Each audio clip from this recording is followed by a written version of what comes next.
అందరికీ good afternoon. ఏదైతే thanks to మన Amaresh sir and sir Pavan Chandra Reddy sir giving to this opportunity. ఏదైతే నా పేరు అనిల్ కుమార్, మాది మెండర మండలం సాగర్. అయితే ఏదైతే మన భూమిపైన ఉన్నటువంటి ఒక జీవి మనుగడ సాగించాలంటే అది లైక్ హ్యూమన్ బీయింగ్స్ కావచ్చు, లైక్ ఎనిమల్స్ కావచ్చు, వీటికి గాలితో పాటు నీరుతో పాటు ఆహారం కూడా చాలా అవసరమైనది కదా. మరి ఒక జీవి భూమిపైన మనుగడ సాగించాలంటే అందులో పాట మన రోల్ ఎంత ఉంది, అట్లనే ఒక రైతు యొక్క రోల్ అనేది కూడా ఎంత ఉందనేది మనకు తెలుసుకున్నాం. ఎప్పుడంటే మనకు దీని గురించి పోయిన వారం డాక్టర్ పవన్ చంద్ర రెడ్డి సార్ గారు కూడా మనకు ఎక్స్ప్లెయిన్ చేయడం జరిగింది. ఏదైతే మనకు పోయిన గత వారం సాయిల్ హెల్త్ మేనేజ్మెంట్ గురించి సార్ గారు నుంచి చక్కగా వివరించడం జరిగింది. అందులో కూడా రెండు వచ్చేసి soil profile and soil test. మనకు సాయిల్ ప్రొఫైల్లో కూడా OAE-BCR అనేటువంటి 6 రకాల నేలలు కూడా ఉండడం జరిగిందని మనం పరివారం తెలుసుకున్నాం. అట్లాగే అందులో కూడా మనకు మెయిన్ వచ్చేసి ఒక 2 పొరలతో మనకు సంబంధం ఉందని సార్ గారు కూడా మనకు చక్కగా వివరించారు. అది ఏ 2 అంటే ఫస్ట్ లేయర్ వచ్చేసి హ్యూమస్ అంటే ఆర్గానిక్. ఇది ఒక 2 ఫీట్లు ఉంటుంది. అది సేంద్రియ పదార్థాలతో నిండి ఉంటుంది. అది కేవలం చెట్ల యొక్క ఆకులు కానీ రకరకాలైనటువంటి జంతువుల యొక్క పదార్థాలు ఇవన్నిటితో కూడా నిర్మితమై ఉంటుంది. ఇంకోటి వచ్చేసి టాప్ సాయిల్. ఆ సాయిల్ లోపల మనకు 2 ఫీట్లు ఉంటుంది. ఆ 2 ఫీట్ల లోపలనే మనకు మొక్కకు కావాల్సినటువంటి ఖనిజాలు లవణాలు మాత్రం అది తీసుకోవడం జరుగుతుంది. ఈ 2 మాత్రం మనకు మన రైతులకు కానీ మనకు కానీ అవగాహన ఉండడానికి ఖచ్చితంగా మాత్రం ఈ 2 పొరలు మాత్రం అవసరం. ఇది ఒక్కొక్కటి 2 ఫీట్లు మాత్రం ఉంటుంది. అట్లనే మిగతా 6 లోపల ఇంకా 4 అవుతుందో అది మనకు అవుట్ ఆఫ్ సిలబస్ మన కోసం. అయితే ఇందులో పట్ల ఇంకా మనకు తెలుసుకుంటే 3 రకాల నేలలు ఉన్నాయి.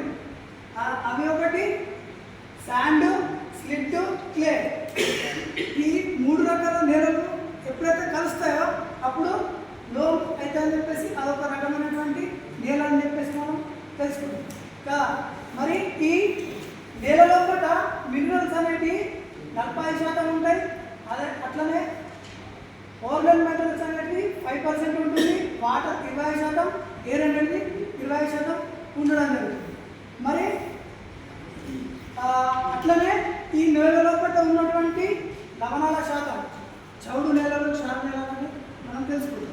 అట్లనే మరి మనకు ఇంకా ముందు తెలుసుకుంటే ఈ నేలల గురించి కాకుండా ఒకటి చిన్న నా సైడ్ నుంచి మనకు భగవద్గీతలో కూడా శ్రీకృష్ణుడు 5000 సంవత్సరాల క్రితం చెప్పిండు. ఏమంటే అశ్వత్థ సర్వ వృక్షాలు అంటే వృక్షాల లోపల కూడా ప్రాణం ఉందని చెప్పేసి భగవద్గీతలో కూడా అప్పుడు చెప్పడం జరిగింది. అది దాన్ని 1858 లోపల మనకు జన్మించినటువంటి ఆచార్య జగదీష్ చంద్రబోస్ గారు 1901 సంవత్సరం లోపల లండన్ లోపల దీన్ని నిరూపించింది. గత అంటే మనకు 100 సంవత్సరాల పూర్వం నాడు చెట్టు లోపల కూడా మొక్క లోపల కూడా ప్రాణం ఉన్నదని చెప్పేసి జగదీష్ చంద్రబోస్ గారు మనకు సైంటిఫిక్గా మనకు చెప్పడం జరిగింది. ఏ విధంగా అంటే కేస్కోగ్రఫీ అంటే మనం ఏదైతే ఇప్పుడు చూస్తున్నామో కనుగొని దాన్ని 10,000 టైమ్స్ అంటే 10,000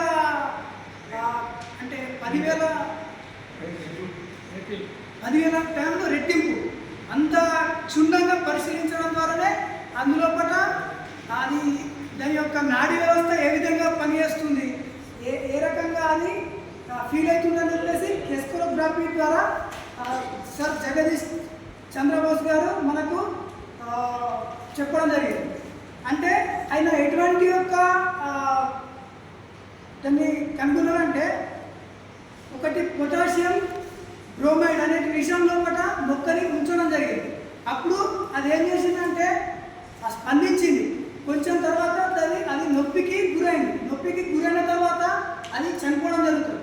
అంటే మొక్కలు కూడా విష పదార్థాలతోటి అది చనిపోవడం జరుగుతుందని చెప్పేసి మనకు జగదీష్ చంద్రబోస్ గారు మనకు సైంటిఫిక్గా మనకు నిరూపించడం జరిగింది.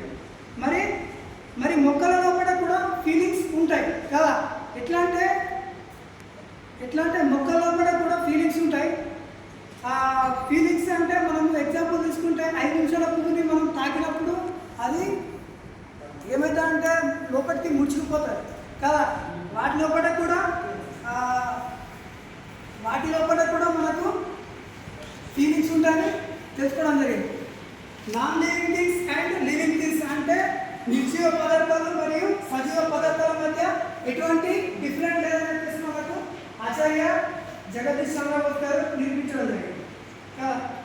మరి అట్లనే మనం ఈ సాయిలో కూడా వేసుకుంటే ఇవన్నీ మనం ఎందుకు చూసుకున్నామంటే మనం ఒక మొక్కకు ఇచ్చేటప్పుడు ఏమైందంటే మనము అనేక రకాల అయినటువంటి దానికి అవసరం లేకుండా కూడా దానికి ఎక్కువ మోతాదులో కూడా మనం రసాయన పదార్థాలు వాడిపోయడం జరుగుతుంది మనం. కాబట్టి అది కూడా అప్పుడు ఫీలింగ్స్ అంటే తట్టుకోలేదు, చనిపోవడం జరుగుతుందని చెప్పేసి చిన్న ఎగ్జాంపుల్ తీసుకున్నాము. కాబట్టి మరి దానికి ఏ విధంగా రసాయన పదార్థాలు కాకుండా దానికి న్యూట్రియన్స్ ఇస్తే అది డెవలప్ అవుతుంది. ఎట్లంటే మన చిన్నపిల్లలకి మనం ఏదన్నా మంచి ఒక రైస్ పెట్టినాం అనుకో ఆరోగ్యంగా ఉన్నాడు. అతనికి ఇంకేం కావాలా? ఏం కావాలంటే పోషకాలు కావాలి. పోషకాలు అంటే మన మొక్కలకు కూడా మనం ఏమిస్తున్నామంటే మనకు 16 రకాల పోషకాలు ఉంటాయి కదా మొక్కకు కావాల్సినవి. అందులో కూడా కేవలం NPK ఓన్లీ 3 వాడి మనం పంటలు ఎల్లగొట్టేస్తున్నాం అన్నమాట. కాకపోతే సార్ మనకు చెప్పినట్లు మంచిగా అర్థం చేయించారు. ఏంటంటే 16 రకాల పోషకాలలో కూడా మనకు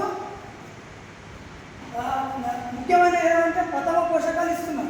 మనం ద్వితీయ పోషకాలు మరియు స్థూల పోషకాలను ఇస్తలేము. ఎందుకంటే కాల్షియం, మెగ్నీషియం, సల్ఫర్ ఇప్పటిదాకా సాధించినట్టు అందులో కూడా సూక్ష్మ పోషకాలు మ్యాంగనీస్, ఇనుము, రాగి, జింకు ఇవి మాత్రం మనము ఖచ్చితంగా మనకు రైతులకు అవగాహన చేపించి అప్పుడు వాడిపించినట్లయితే రసాయనాలను తగ్గించి మనం కూడా మన యొక్క లైఫ్ సైకిల్లో కూడా మనం ముందరికి వెళ్ళొచ్చు.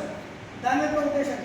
అట్లనే ఇవన్నీ వాడాలంటే మనకు సార్ చెప్పినట్లు అది దానిలో కూడా ఏ లోపం ఉన్నదని తెలుసుకుంటేనే కదా మనం ఇవన్నీ ఆ మొక్కకి ఇవ్వచ్చు. అంటే దానికి సాయిల్ టెస్ట్ అని చెప్పేసి మనకు తెలుసుకోవడం జరిగింది. అందులో కూడా సాయిల్ టెస్ట్ని ఏ విధంగా చేయాలా ఎట్లా అని చెప్పేసి మనం తెలుసుకున్నాం పోయిన వారం. అయితే అందులో కూడా pH లెవెల్స్ ఆధారంగా మొక్కకు ఒకవేళ పోషకాలు ఎక్కువ అనుకో దాన్ని మనం తీసుకునేటి పదార్థాలు ఏవైతే అవి 30% తక్కువగా ఇవ్వాలా. ఒకవేళ తక్కువగా ఉంటే 30% ఎక్కువగా ఇవ్వాలి. అప్పుడు మొక్కకు సమతుల్యత అనేది రావడం జరుగుతుంది. అట్లనే మొక్క కూడా నేల కూడా ఆరోగ్యంగా ఉంటుంది. అట్లనే నేల ఆరోగ్యంగా ఉంటే మొక్క కూడా ఆరోగ్యంగా ఉండడం జరుగుతుంది. దాని ద్వారా మనం అధిక దిగుబడి అనేది సాధించవచ్చు.